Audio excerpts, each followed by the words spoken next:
Hi, everyone. Welcome to Left Undone, Incomplete Investigations.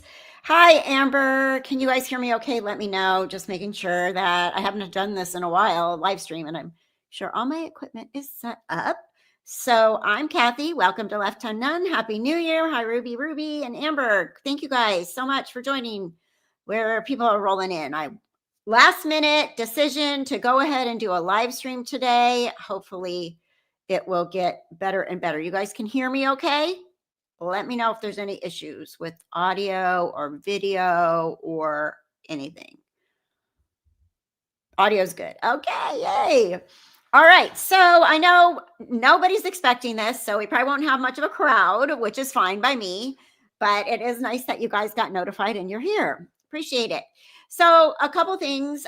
If you're new and you're watching, join us in the chat. One of the things that I don't love live streams. Let me just put it that way, because I get distracted by the chat, but I feel like one of the main points of having a live stream is to interact with you, with the chat. Hi, Carrie. So I do that a lot. I get a little distracted sometimes by the chat and I start answering questions or talking. I oftentimes I get distracted. I start talking to you guys because that's what I'm here for, a live stream. I'm not here. I could do a video and sit here and talk to myself and then put it up. But the reason I do live streams when I do them is because I like the interaction. It seems like really the only point. Anyway, I just repeated myself like 6 times. So I'm back. I'm going to try to get my live streams back as much as I can on Saturdays. It's a new year. Things hopefully are slowing down a little bit. I hope you guys all had great holidays. Merry Christmas, Happy New Year, Happy Hanukkah, all that stuff. New Year's for me was, what did we do? We went and saw Wicked. And then we, which I've seen the Broadway musical on Broadway. I've seen it at Pantages in Los Angeles. I've seen it at Segerstrom in Orange County. I've seen it like 4 or 5 times. I can't remember exactly how many times I've seen Wicked, but it's my favorite Broadway musical. So the musical was good on the big screen, but I'm disappointed that they're making it in 2 parts because the ending is the best part of that whole show, in my opinion. So anyway, if you get a chance to watch it, just know it's only part 1. It's a 4-hour musical with an intermission on Broadway, but then the movie winds up being it's got to wind up being like 6 hours total or more. So anyway, please interact, say hi to each other. I'm glad you guys are here. We have not had a live stream in I don't even know how long. But there's a couple things I wanted to do with the channel. Obviously, we're going to stick with true crime and Lori Vallow and her nonsense of, she's going to represent herself, which will be a SHI, you-know-what show. I feel so sorry for anybody that has to be questioned by her. I'm hoping at some point her 5 years of studying law comes to bite her in the butt and she realizes she actually needs attorneys. So, because can you imagine her having to interview Colby? Cross-examine Colby and Kay and whoever else that's got Melanie and oh my God, it's I can't even. I know it's legal and it's allowed and it's her right, but holy moly, Lori still wants it to be the Lori show. Lori has no remorse about what's happened to anybody that she's destroyed, living or dead. And she's just, I think she wants another Netflix show or something after her. So we will definitely, right, Amber? Can't imagine, like for real. Can't imagine her poor family. I know I've seen that Colby's channel's growing. I don't know if any of you guys watch him. He seems to be talking a lot about Lori, and he did that interview with her, and hopefully that's going well for him. I've popped in a couple times and watched. And it's kind of funny to me how many people from that family have started podcasts and live streams. And what's the cousin? I don't know, Megan. Then there's uh, Adam and Uncle, oh my gosh, what's his name? And then now, and Colby, um, Annie, Kresha, like everybody, so many of the people that were affected by Lori and her family have either YouTube channels or live stream, podcasts or something. So hopefully it makes them a living, and it's not, a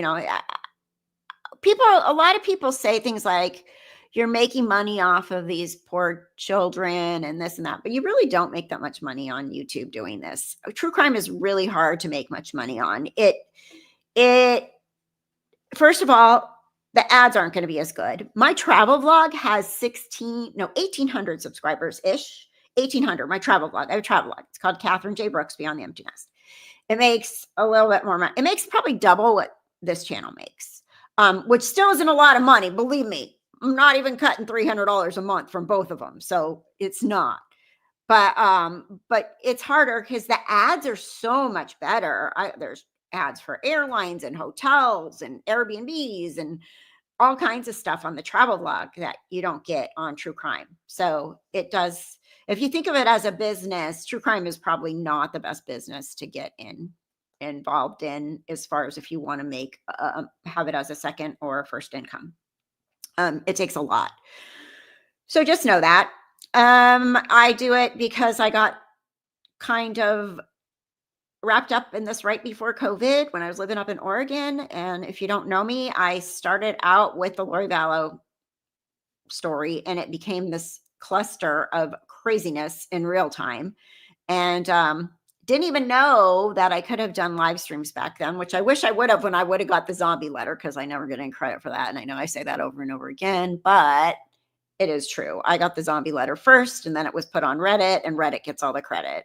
I guess it's good because it rhymes. Reddit gets credit. Kathy doesn't. But anyway, well, that came out. So that's when my channel started growing, and touched a little bit on other channels, but I did go to the Lori's trial a little bit.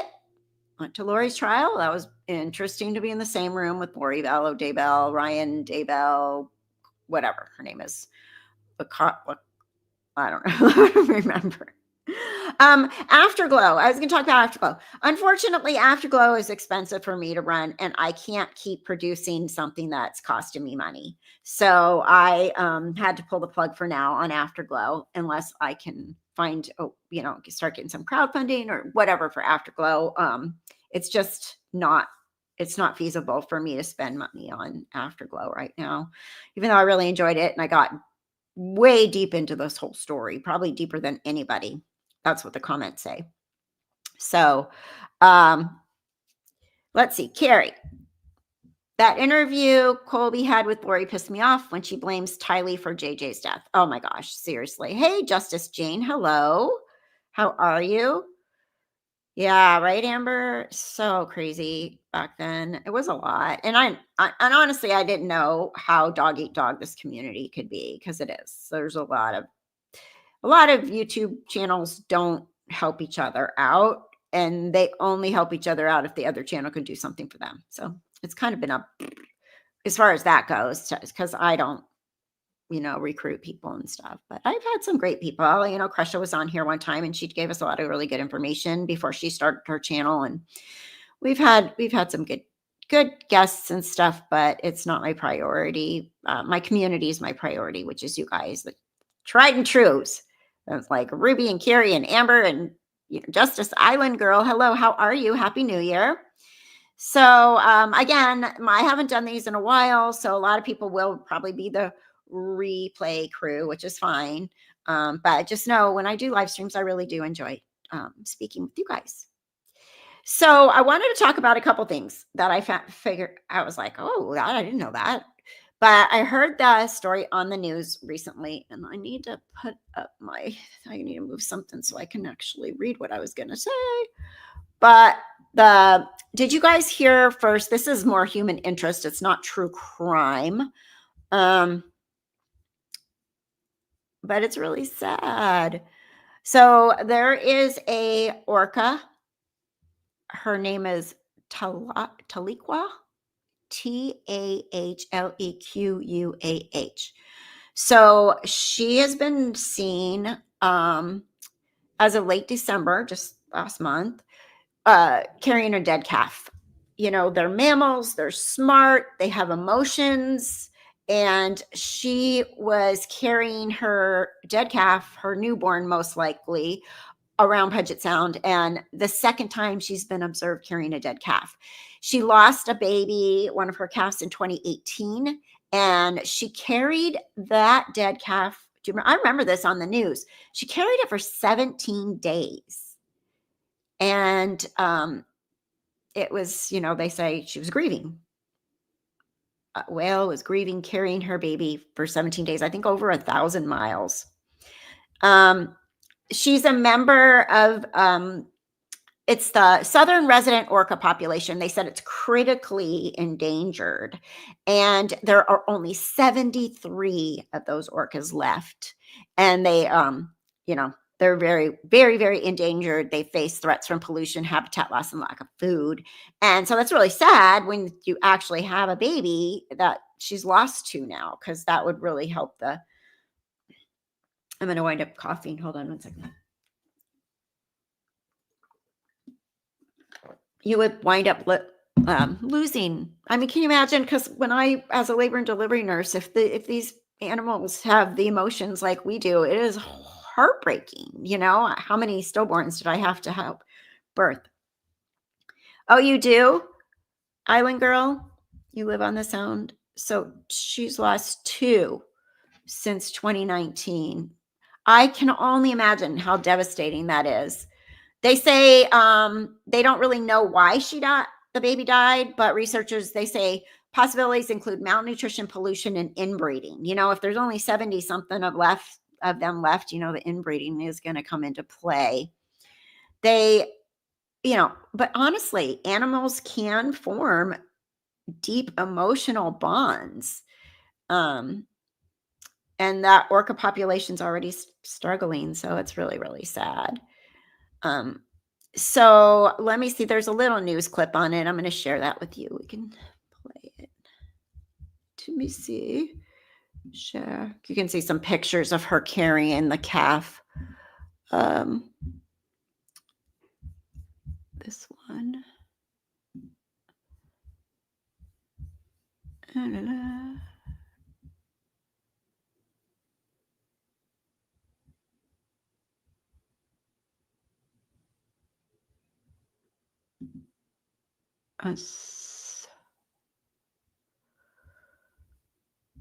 Let me see.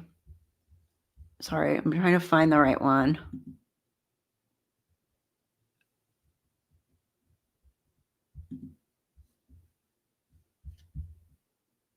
Okay.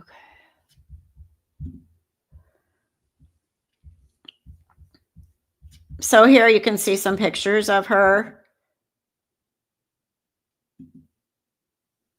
I don't need an advertisement there, of course. Yeah.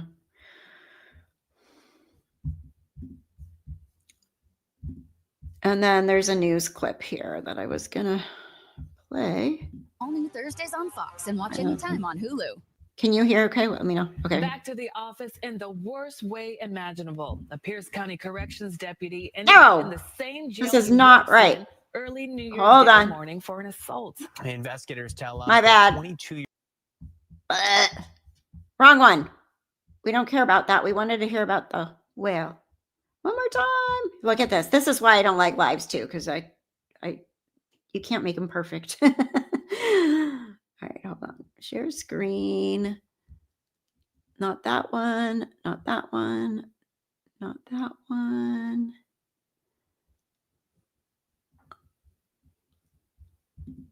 There we go. All right. Try again.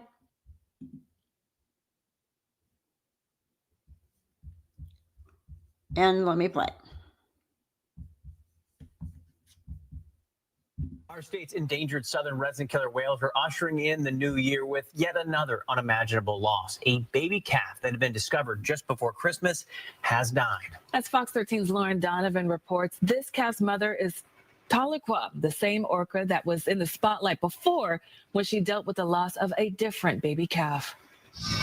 This is the second time J35, also known as Tahlequah, has lost a little one, and the second time she's been seen pushing her dead calf. The question is, how much can one mom take?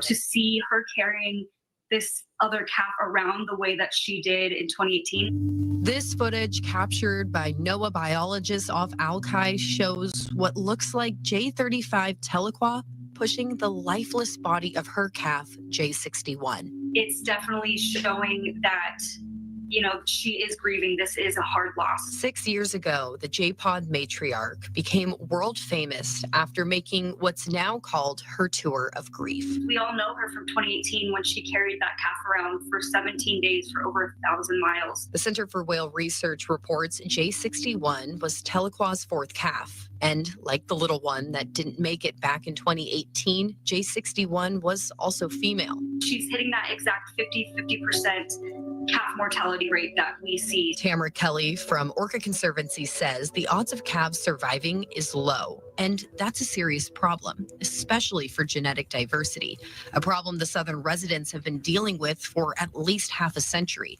Kelly says the infamous roundups off Whidbey Island played a role in that. All three pods experienced captures in Penn Cove in the 70s, and they specifically took young members and calves because they would be easier to train. I want to say it was upwards of breeding generations were removed from those captures. First spotted days before Christmas, the discovery of J61 was supposed to be a gift. But just as fast as hope sprang, it was dashed, especially coming on the heels of two other tragic losses. Because it's following two other deaths that happened this year, this one, it is a gut punch. This is the first time since I've been personally tracking the whales that I've seen so many calves die in a row. To have 3 in a row is devastating. It's easy to talk about the excitement of a new calf, and covering the loss is certainly hard. But to that avail, the Center for Whale Research hopes you can find hope in learning just as we lost that one baby, another was discovered in J-Pod. It's been designated as J62, and we don't know yet who its mother is or its sex. NOAA biologists, though, who saw it yesterday, report it appeared far more robust and lively than J61, which is encouraging. Reporting in the newsroom, Lauren Donovan, Fox 13 News. If someone had told me I could be as energetic at 42 All right. as I was when I was Hang on. 20, I would have never believed them. But I am, and my secret. Okay. Isn't that sad, you guys? I heard that on the radio and I was like, oh, this is awful. And obviously those whales are amazing creatures. Have you ever seen them? Have you ever seen the whales, go whale watching and actually seen them? Any whales? I think it's really cool. I've seen them a couple times in Hawaii off the shore. You could see the spout and stuff on whales. So it's really sad. And I can see why, people have, back in the day captured these beautiful creatures, and now they're practically extinct, which is heartbreaking. But anyway, but just the fact that she carried her baby like that, it's like, oh man, oh my goodness. Hey, Juicy Jules, how are you? Nice to see you. So, Colorado, is it cold there? Let's see. It's not cold here. It's been kind of cold at night, but we got all the snowbirds are here now. So if you ever want to become a snowbird, come here because it's the place to be. Apparently, everybody. I was out when I'm driving around, seeing my hospice patients are like British Columbia, Alaska, Oregon, Washington. Everybody's here. There's a lot more traffic right now too. It's my weather. Let's see. I'm going to see weather. This is why people are here. Right now it is 73. It says mostly cloudy. It's a little bit breezy. It's supposed to get to 74 today. Yesterday it was 79. So, out in the Coachella Valley, out by Palm Springs, Palm Desert, out here, really close to where Coachella is, and it's in the same town I live in. So, but yesterday it was warm. I was actually kind of hot because I was running around. I had to see 5 patients. I am back doing hospice, home health, hospice. So, it makes my schedule more predictable. I thought when I went back to the hospital for 6 months, that I would be able to have more time to devote to my channel, but it's the complete opposite. At least now I know I'm off weekends. I know I'm off usually by 5 o'clock. I don't know. How are you guys about evening live streams? I know, Ruby, you're all the way across the pond. It's pretty late for you. What are you guys? I know there's other channels that have evening, but if I do like 1 or 2 evening live streams a week, how do you feel about that? You're having snow now, Carrie, in Idaho.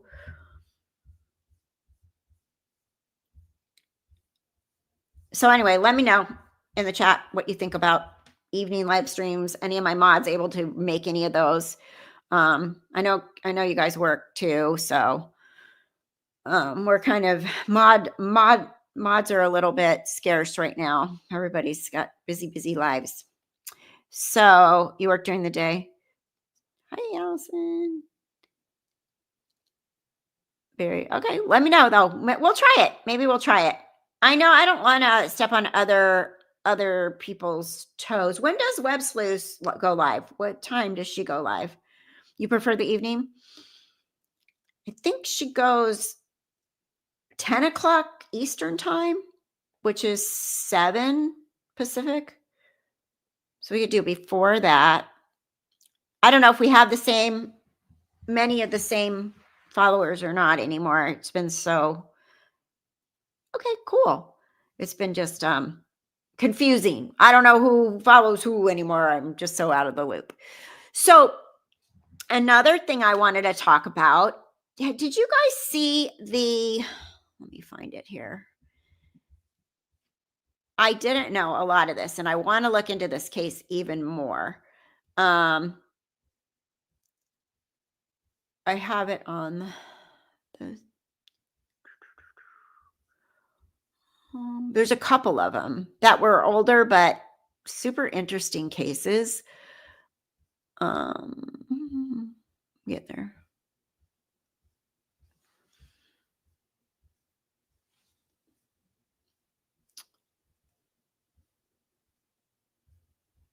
Okay. Rodney Alcala. Did you guys see the dating game killer show? They turned it into a movie based on that serial killer, Rodney Alcala, and he was on the dating game. And the girl picked him. And eventually, obviously, they figured out that he was the serial killer. But I didn't realize. So his serial killing spree was not just in California, but it was from like 1970s through 1980s. And they say he confirmed to have murdered at least. And oh, by the way, if I use the R word or the suicide word and stuff, it doesn't seem to affect anything. Everybody's got this thing on YouTube that you have to say unalived and all that. I haven't seen it affect anything. I slip and say that all the time. So I'm not using those silly other words that mean the same thing anyway. So anyway, but I have seen it and it hasn't affected, as long as the whole topic isn't about that, I think, as long as you're not just saying it over and over, but to mention that word in a sentence is okay. So he's confirmed to have murdered at least 7 women and a 12-year-old girl. But they believe there's many, many more victims. And so the movie, Anna Kendrick's Woman of the Hour, is, I believe, the person. So what he would do is he would pose as like a professional photographer and tell people, oh, you're gorgeous. Let me take a picture of you, whatever. And then he wind up assaulting, strangling, and torture them before he got rid of them.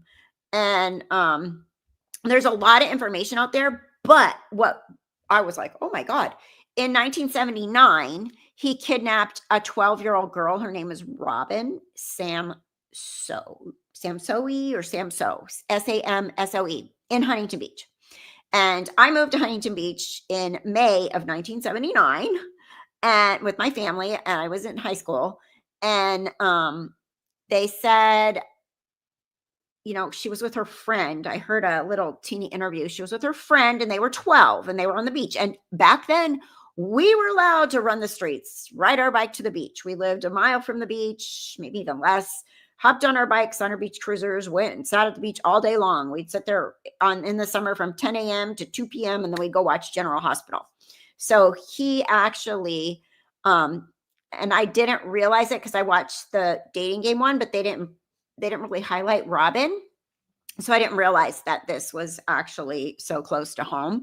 But he came up to them, her and her friend, and said he wanted to take their picture. And the friend got really like weird vibes, like this guy's creepy. And one of the a woman was there and came over that was a neighbor of one of the girls and said, you guys okay? So whatever happened, Robin had to get to dance class. And so Robin got on her friend's bike and her friend's like, just go on the bike and don't stop, just go. So they got the weird vibe about this guy. And then Robin wound up being taken by him. And she was 12. So it's very creepy because literally could have been sitting right next door. Moved to Huntington Beach from Chicago in May of 79. So that was my first summer. And we were at the beach, Huntington Beach every day.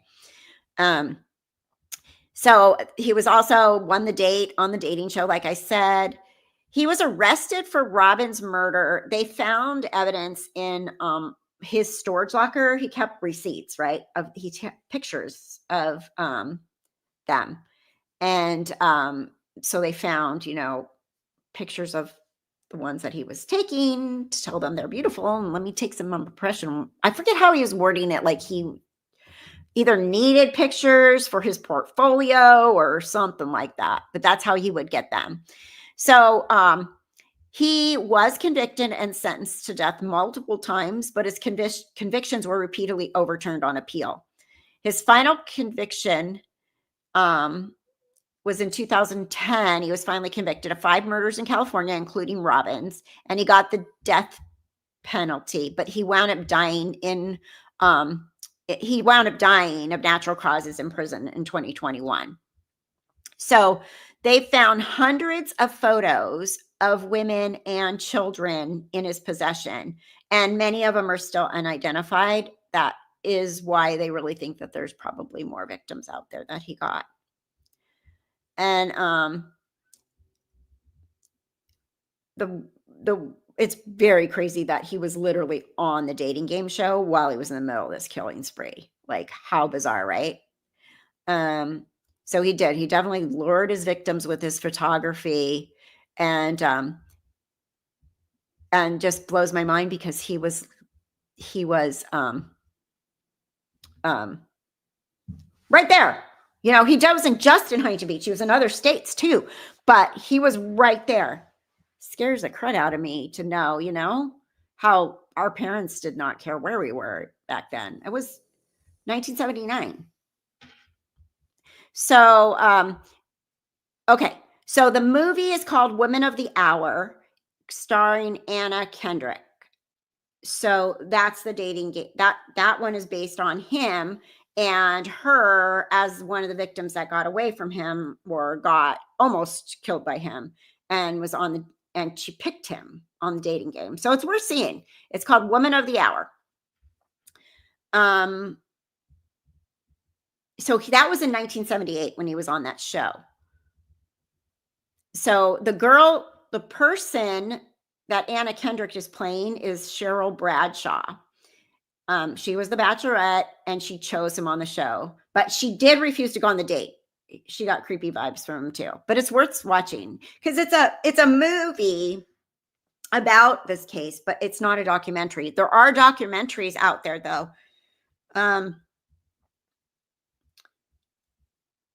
And so this basically just says that delves into the societal context of the time and how Alcala exploited gender expectations to charm and manipulate his victims.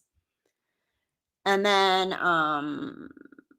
there's a 2017 movie called The Dating Game Killer. It's also out there, and it tells the story with a different focus.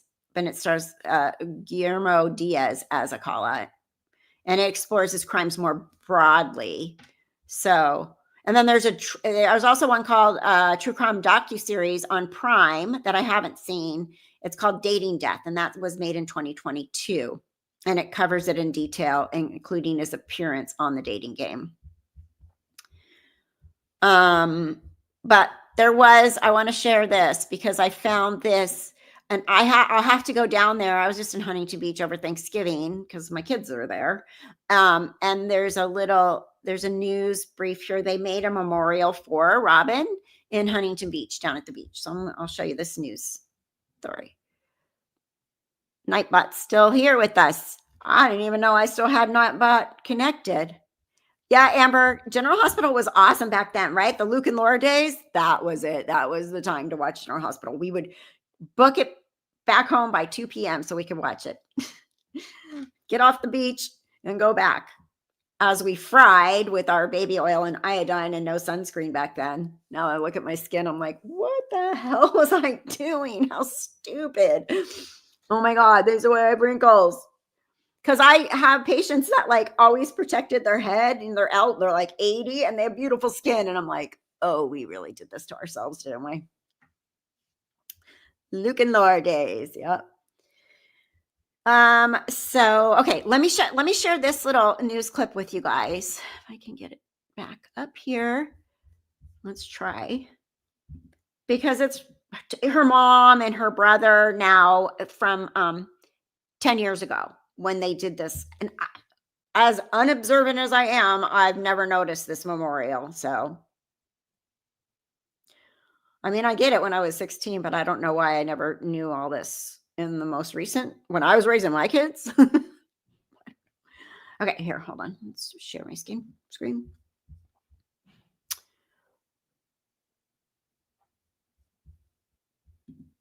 There we go.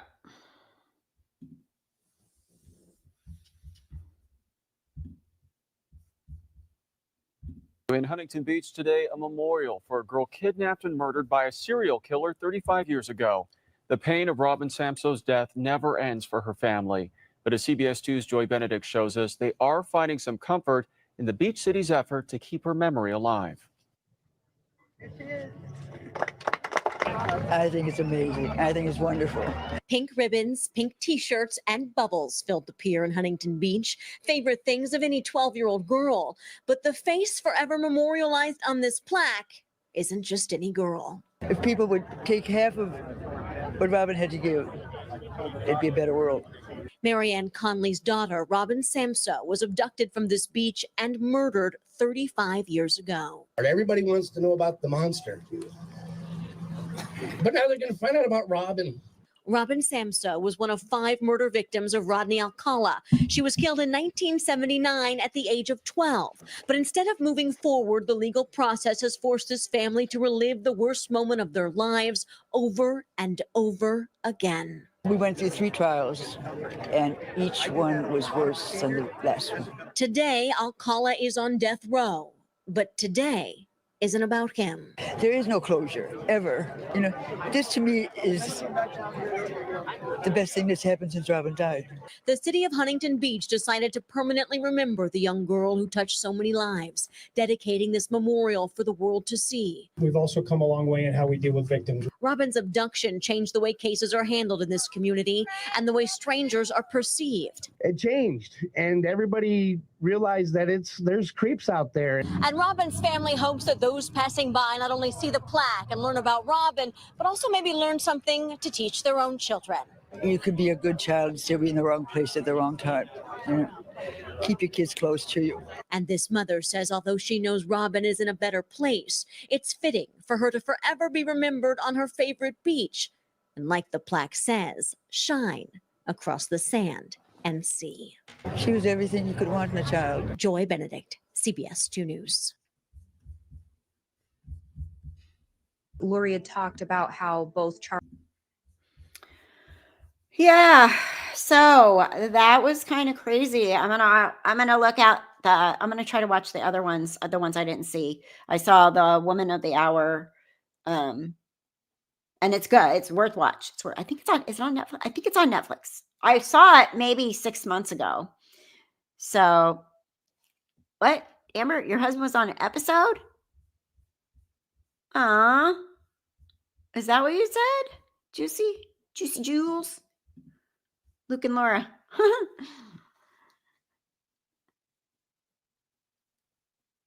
Your husband's deceased now? 1980. San Diego?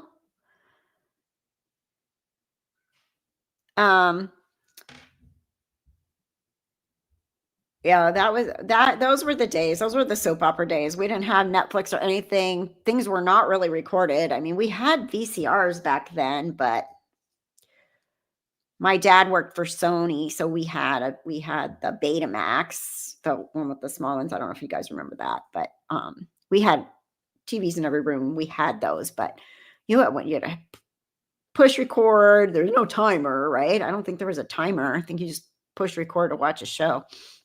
So we didn't. My dad would have killed us if we used all his cassettes to watch General Hospital. So he had to book it home, get off the beach, and go watch General Hospital. So yeah, I'm glad we're live too. I have been hesitating to go live. I just have not had it in me for some reason.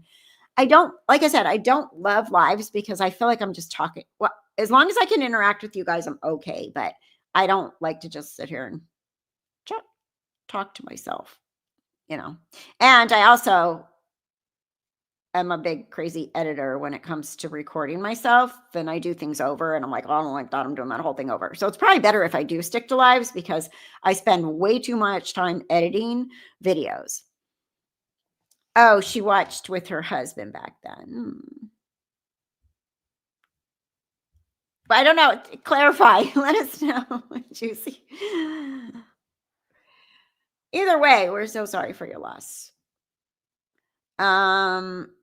So anyway, that guy, from what I understand, he also represented himself in the trial. He and Lori Vallow, Lori, whatever, Ryan Daybell, what was her?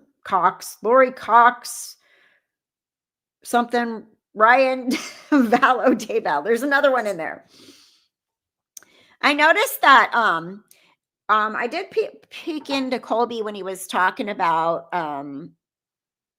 the show that they made about Lori and how he said how ridiculous it was and like it was just so not them, like the Lifetime movie. He's like, who's that? He couldn't even put the characters together himself. So I thought that was interesting that they really, embellished this family as something that Colby was in that family. And he's like, no, that wasn't our family. We weren't like that. Okay, here comes Sammy. He's going to knock everything over. Excuse you. Come on, get down.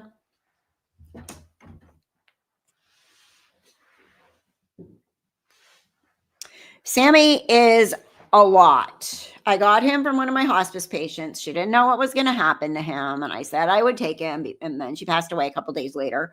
But he is super duper smart. He opens doors because my doors are like the ones that you just pull down and open. So he can reach up there and he takes both paws and he pulls it down and then he pushes it. So, and he's in the middle of everything. Like he gets in my mom's room. The only thing is if he gets in one and the door closes, he can't get out because he can't open it if it comes towards him. He can only open it if he can pull it down and push it in. He's a pain in the butt. Yeah, they didn't do their research. They just wanted to get that movie out. Lifetime on the Lori one. So as far as I know, is that trial still set? Does anybody know anything that I don't know? Oh my God, here he comes again. Sorry. My zoo. Although look at Percy back there. Percy's sitting on the pillow. You can barely see him. He's being so good.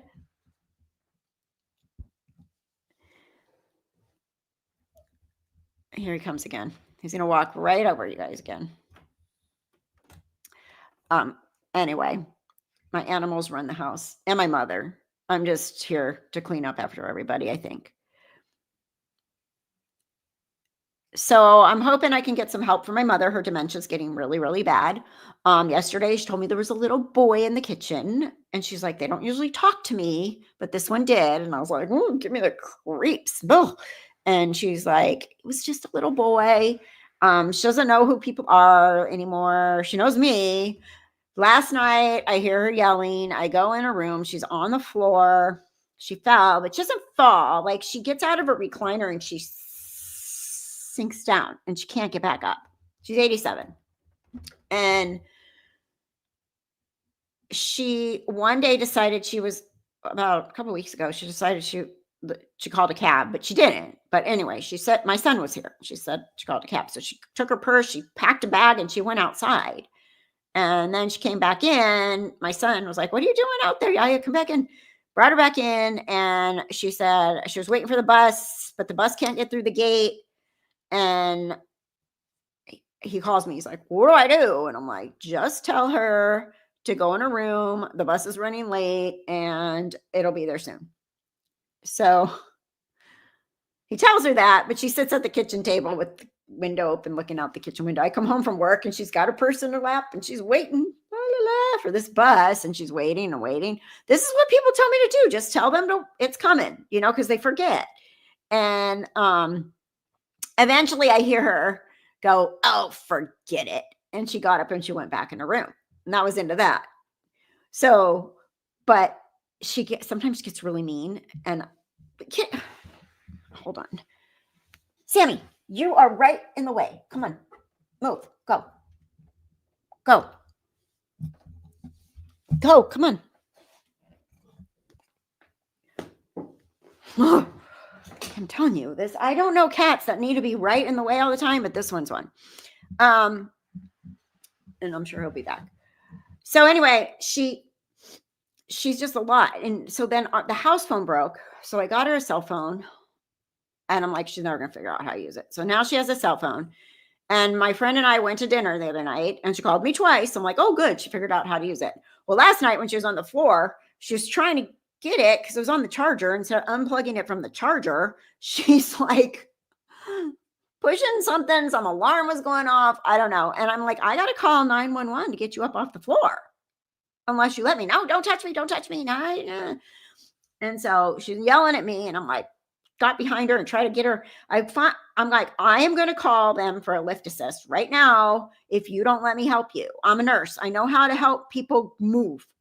And, oh God, this cat. So anyway, we got her kind of on her knees and on the chair, and I went behind her and I pulled her a little bit, and then she's like laying on the chair like this. It's like, oh my gosh. And I reclined the chair all the way. I'm like, scoot back. So we finally got her in a recliner. I didn't have to call for the lift assist. I was like, oh, this is getting so hard. But I talked to a senior consultant, and we have a plan to get a caregiver. So I hope I can do that soon because I got to work, and I can't, and she really can't be alone. And this cat isn't going to watch her very well. Move. So anyway, it was just, it's hard right now. It's like really hard. And my siblings are not helpful. They think they're helpful. They're not helpful. My sister comes up with all these stupid things, like rational things to tell her. And I'm like, it doesn't work like that. It just doesn't. She forgets to eat. She thinks this is a boarding care. Anyway, on and on and on. She's like, what about the other people here? I'm like, there's no other people here. She's like, the other people that live here, what did they do? I'm like, what did they do? What? Sammy, can you please get out of the way? I'm like, I don't know what other people you're talking about. She's always acts like, and then she told my friend Joan's going to be here for 1 more month. Joan is doing a travel assignment, nursing assignment. So she's staying with me 4 nights a week and she's going to be here 1 more month. And she went to Joan one day and she was like, are you the only staff here now? Joan's like, I'm not staff. So some of it, you got to laugh or you're going to cry, right? it's just, I never thought I would have to deal with being the mother to my mother. And she's a lot of work, and she refuses to take showers. She yells at me about the shower. I'm like, oh my God, I'm going to lose it. I'm going to lose it. So that's what I've been dealing with in my real life here, aside from the same kind of people at work, but they're easier to deal with because I go to their home and I check their vital signs and everything and make sure they're comfortable, and then I can leave, you know. But anyway, yeah. I am live, Gayla. Hey, how are you? It is a surprise Saturday live. I'm going to try to bring back my Saturday lives. I know I say this all the time, and then you guys are like, yeah, well, where'd you go now? But I really am. I'm trying to get everything back on order. Saturdays are hard because sometimes I do have plans, but when I don't, I should just do it because here we are. But then a lot of times, to be truthfully honest with you, on a Saturday, do I feel like putting makeup on and drying my hair or even taking a shower? You know, no. And am I going to go on camera without my hair or makeup on, or no? So, but Ruby told me that I can do lives without the camera on. And I don't know if people care about that or not. I mean, it's better to make eye contact, right? But I mean, if that's what's stopping me, I probably should just, oh, are you sick? There's so much stuff going around right now. I last weekend, no, the weekend before last, well, Joan came sick. She went out for some boat parade or something, and then went out with her friends and where she lives in Lake Havasu. And then she got sick, and she came to my house, obviously. And then 2 days later, I was sick, and I was out like that whole weekend. I was sleeping. But there's a bunch of stuff going around right now, like sinus kind of stuff, and norovirus is going around, which I hate more than anything. Norovirus is the stomach flu, and it's awful. I'd rather break my both legs or something than have norovirus. I hate throwing up so bad. So wash your hands, stay away from people and from crowds right now, because it's really bad right now. There's a lot going on.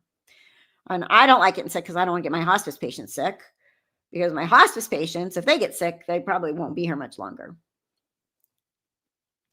And that's not fun. We're trying to keep them comfortable, not kill them. It's so good to see you, Gayla. I hope you're feeling better soon. And anybody else got any ideas about what topics? Is there any big cases right now that are of interest that I should get on the stick and start paying attention to? I listen to podcasts and I listen to audiobooks when I'm driving from patient to patient. So I don't hear the news very much about what's happening in the world as far as like true crime goes. Not much new, just working, wishing I could retire, but I will never be able to retire. I don't think I'll ever be able to retire. It's just not in the cards for me. But I'm not old enough to retire, first of all. I still have to work for several more years, but thinking about it, I'm like, oh, how am I ever going to retire? And, you know, I like to do stuff. I like to travel. My friend and I did start a other channel. I don't know how long if we're going to really be able to commit to it. We're trying. We talk about like life and stuff, and then we follow some reality shows. We've been talking about Married at First Sight Chicago. But she's not going to be here. She's going to take a job local and not do her travel assignment after February. So we'll have to do it. Like if we do it, it'll be via like this live stream. We'll both be in different places, video. So we'll see. We'll see how that goes. What is it called? It's a matter of opinion. I don't even know the name of my own other channel. It's a matter of opinion. It's kind of fun. We just talk about everything, like we do when we're sitting here talking to each other. And then my travel vlog. I don't know if you guys follow it, but all my Greece trips and stuff are on there. And then you guys. So I'm going to try to get my head in the game again and get you guys back. And I'm glad that you guys could be here on this little no notice live stream, Saturday live stream.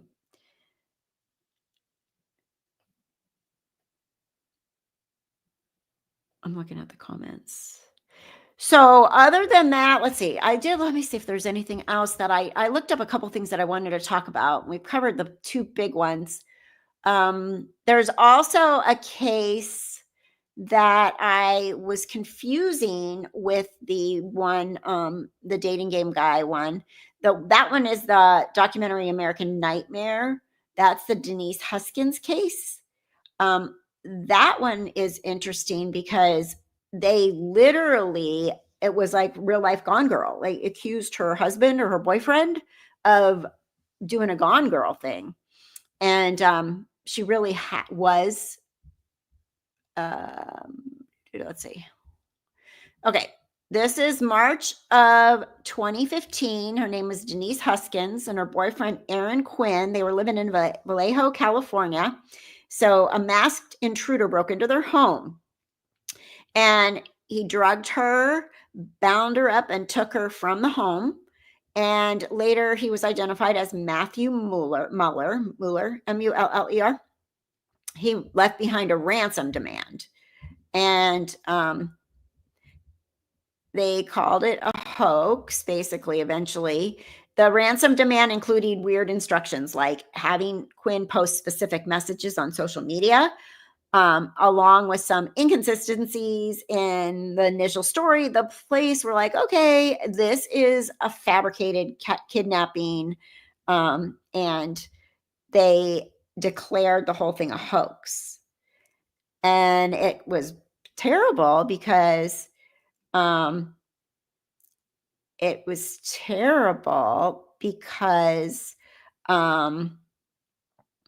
the police basically didn't believe her, and it ruined her reputation. She was super stressed out over the whole thing. And then she did get released, right? 2 days later, and was found safe. And then they did get Mueller because he did another home invasion that was very similar. And that's when they wound up getting him. So he had disguises, he recorded messages, and he really tried to manipulate the media. And so it did really was very similar to Gone Girl plot. So it made everybody think that her and her boyfriend were doing this, and it was actually a real crime. So that one I thought was interesting. I do remember seeing that on Netflix a while back. I think it was Netflix. So he was convicted of kidnapping and sentenced to 40 years in prison.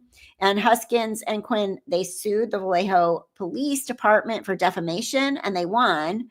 And then the police had to do a public apology for mishandling the case. So that one's called American Nightmare, a Netflix documentary. And it was released in 2024. So it's newer. It's from last year. It's so weird to say 2024 was last year. So that one is worth watching too. I may watch that again. Hey, Kavita Diva, how are you? How are you? Oh, Donna Adelson and Brian Kohlberger. Yeah, I mean, for Kohlberger, I am dying to know how that's going to all go down. I don't think I'll be able to go, but it's going to be in the same court as Lori and Chad's was, right? I do like the way they do the lottery system up there versus what I heard everybody had to do at Delphi, which was insane. I would not have been sleeping on the steps of any courthouse. That is not going to happen. I'm just not doing it. And Donna Adelson, that one should be televised, right? That should be streamed, I would imagine. Hopefully. And then Brian Kohlberger, we don't know yet if that one's going to be streamed. But if it is, and my mods are available, we can keep the chat and live stream even if I have to leave, because Ruby can come backstage and help, or whoever, whoever mod that's available, PLM when she's available and stuff. So Oh, knee deep in Karen Reed. Now, Karen Reed is a super interesting case to me because I am on the, I think they overcharged her. So, when do we know when her trial is going to happen again? Because she has to go back to a whole new trial, right? Because they said that they found her not guilty on some counts, but they didn't tell the judge at the time. That was so weird.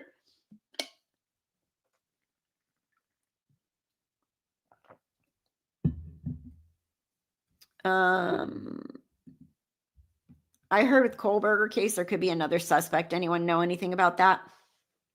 Sounds like conspiracy theory nonsense to me, but I don't know. I didn't hear anything about that. That's why I'm saying that.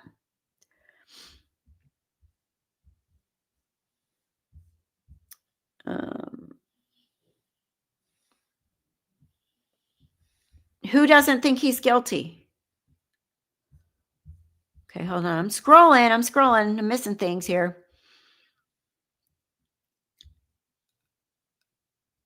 All the evidence. Yeah, I mean, definitely there's got to be more evidence, but he was pretty suspicious throwing stuff away and his DNA matched, and that's really random.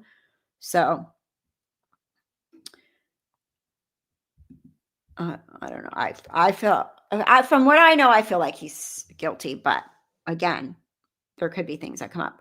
Regarding Ruby Franke and Jody Hildebrandt case, are they ever going to look at the husband who was in all the videos? Oh, Ruby's husband? Karen Reed is a weird case. I saw a thing pop up today. I think the top trials to look forward to in 2025. Where did I see that? I thought it was on my phone.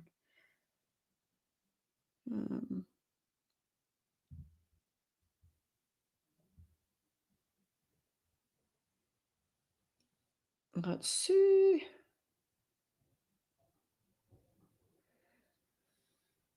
Oh, yeah. Court TV has most anticipated 2025 trials. We plan to create 10 millionaires through stock trading within 100. I just want to see if they're listed. Although I'm often called a selfish capitalist this time. Now, before we close out this hour of Court TV Live, Let's see. We're closing out the year. I want to do something I don't often get to do, and that's appear on the screen. Let's see. Let's see if they name them. No. What Court TV, what is your most anticipated trial of 2025? Catch up on some anticipated upcoming trials here. Court TV looks at the, and so this was posted today, about 3 hours ago on Court TV, the most anticipated trials of 2025. So we'll have to check that out and see what they're anticipating. Also, I'm still kind of mad that, oh, look what I got. Jury duty. But it's for this week and I got out of it. So I'm not going. I can't go to jury duty. Oh my God. We're already down 2 nurses at work and my mother. So there's no way. But I always think about when I get it, I'm like, oh, maybe it's going to be a really good case to sit and I'll get picked. If I had all the time in the world and money, it wouldn't be a problem. But then I think, oh gosh, what if you get picked and it's sequestered and how am I going to deal with my life then? They really make it hard. Most of the time you're not sequestered. And I was on a jury one time and it was easy. It was only like 3 days, the trial. So, but you never know. You never know. So there's a case that I've been following that still hasn't gone to trial. Noah McIntosh, his dad basically eliminated him by burning him with acid and all kinds of stuff. And it's local. And I really want to go to that trial. But that case, that murder happened around the same time as the Daybelt case. And with Tahleuah and JJ, or right around the same time. And it still hasn't gone to trial. And he is representing himself. I don't know what it is with all these people representing themselves these days. When there's public defenders, it is just weird to me. It's almost like it's their narcissistic personality coming out, right? I always get out of jury duty because I tell I'm mentally incapable of understanding anything. How it works. I never do jury duty because I was a custodial deputy at my county's criminal court. You got you. They don't want you. I want to do it again someday. I would love to get on a good trial, but I can't do it when I can't afford to be off work or anything. And most company, I don't know what my company even pays you for jury duty. I think there's like probably 2 days or something. The last place I worked at, they paid your full salary for 12 days of jury duty. So that would have been better to get on a case working there. I can't remember what this one is, but I've been called since I moved out here. I've been called every year that I've lived here, and I've gotten out of it every year. And my mom has been called every year too. And obviously she can't go. She wouldn't know what they were talking about. She would tell them she saw ghosts and things. Terrible juror. Nope. No dementia patients allowed. So yeah, it was supposed to be for the 6th, which is Monday. So maybe next year, we'll see. But they definitely call all the time. And living out here in Riverside County, California, there's some big cases sometimes. So,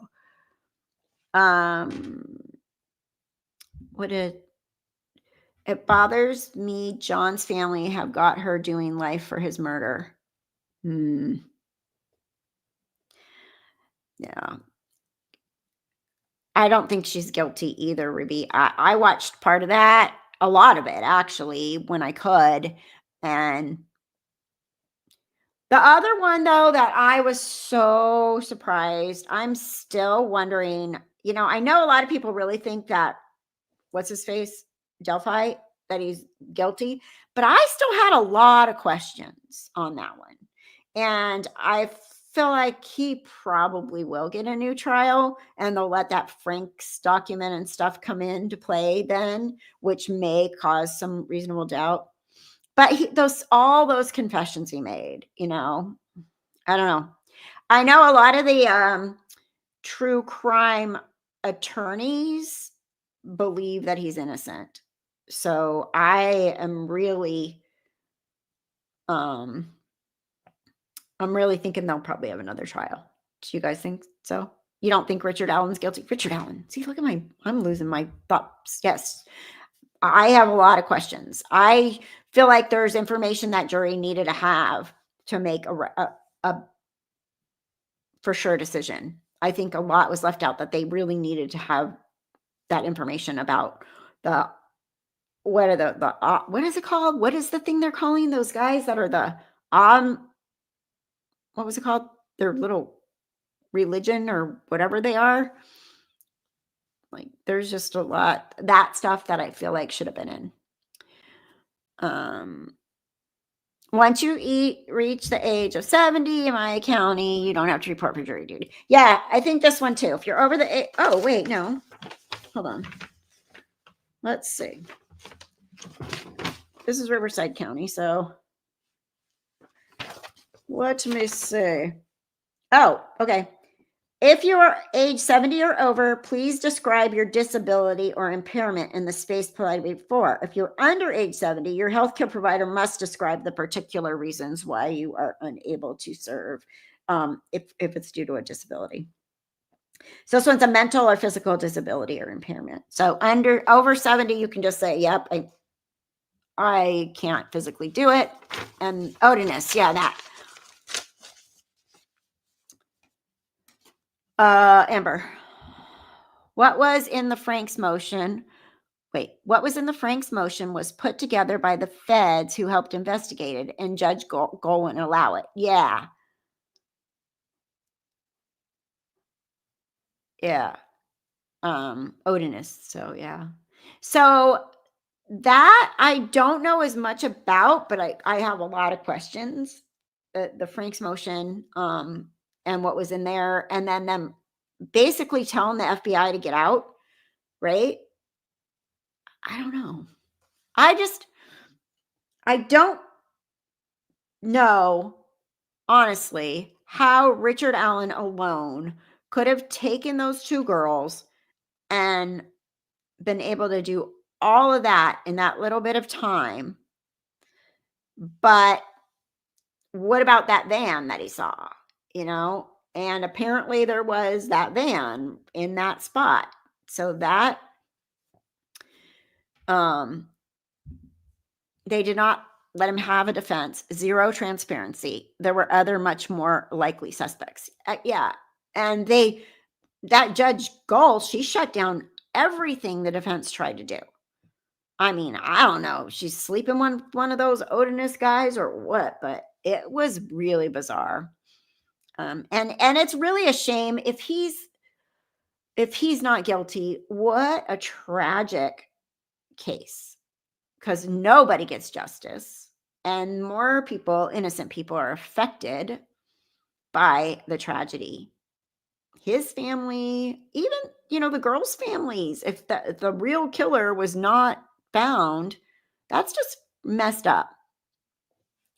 That was a known topic, the van. Okay. But plus his alleged therapist was into the case and talking with them, which I thought was insane that was even allowed. Yeah. The therapist. They just it's like almost like a small town,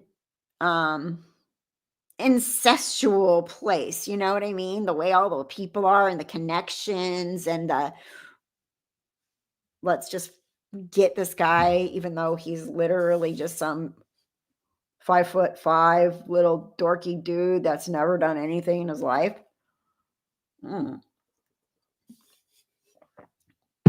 And I do agree. I was asking my daughter, because my daughter is my daughter's a marriage family therapist. And I was asking her if that isolation and what they did to him could have caused him to literally lose it like that, become that psychotic. And she said, absolutely. She said, we are meant to be social. Like, human beings do not do well not having a social system around them, companionship and all that. And they could, by putting him in that cell and torturing him like they did, they definitely could have caused all kinds of weird stuff for him to say and do that never happened. So I don't know if there's any updates recently. Does anybody know? As far as the appeal goes, we're pretty sure he can appeal, right? Like there was just so much that wasn't allowed that I feel like he has pretty good grounds for appeal. Now there's I was watching a lot of channels, and there's a lot of YouTube channels that are flat out convinced that Richard Allen is the guy, that he did it. But I have too many questions. Andrea Burkhart. Yeah, she's a good one. I followed her through that. I listened to her a lot, but her live streams are like 5 and 6 hours. I was like, oh, I can't. But she was there and she said the whole video was bizarre. Yeah. Many pretrial inmates being held in jail or prison are in totally separate pods. The OJ case. That was the first case that I had my eyes glued to the TV. My kids were little. It was before Michael was born. So it was before my youngest was born. And my neighbors were watching it. I was watching it. My kids were like, we want to watch Barney. And I'm like, no, we're watching OJ trial. That was crazy. And they let him off, and he was guilty. OJ.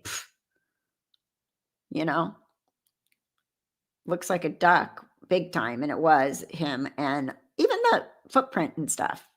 The OJ trial was insane. But that was I think that's when I got into watching true crime and being interested, was that OJ trial. Ruby, you're very popular with your phone today. And all right. So where are we? What time is it? We are over an hour. I promise myself if I do live streams, they're not going to be hours and hours. They're going to be 1 hour. So I'm over my 1 hour. I'm glad you guys were here though. Yeah, go beyond being insane. Junior high science class. They watched it while you were in school. Yeah, it's so crazy, right? OJ's DNA. And okay. And at the time, nobody understood DNA. Apparently, that jury did not understand DNA at all back then. He had a dream team, though. His attorneys were a dream team. They should have never had him try on the glove. Or allowed it. Prosecutors, right? He should not have been held in that prison in solitary confinement, being treated like he was in North Korea. I absolutely agree with you. That was insane. The stuff I heard about that, it was absolutely insane. And so inhumane. We don't do that in this country. That was disgusting to me, what they did. For real. All right, you guys, I am going to end the live stream and get my Christmas tree down. So I am so glad I got to see you, and we should meet back up on Saturdays for sure. And you guys said you're okay with an evening. My work weeks, I'm so tired, but I can do them at least once a week. I'll just have to pick a day. Wednesdays aren't going to happen. Thursdays, no, because I usually wind up working over. Maybe Tuesday or Monday or something like that. How's that sound? I'll keep you guys posted. And if you know of any cases that we want to talk about, let me know. Let us know. And join us in Discord. We're still there. It's very quiet in there. But anybody that has Discord, we're still in there. We got all the general chat and cases chats and watch pets and watch what your shows are. And go watch some of these that we talked about today, because I want to know what you think about the American Nightmare and the what's his face? God, I'm losing my mind with my can't remember things 5 minutes later. Is dementia contagious? Because I'm thinking I'm catching it. So yeah. So let me know what you think of those if you watch them, the dating game killer one and all that. Okay. All right, everybody. I'm so glad to see you. And I will be back soon. We will keep going with this. Ruby will keep me motivated. She's good at it, for sure. Right?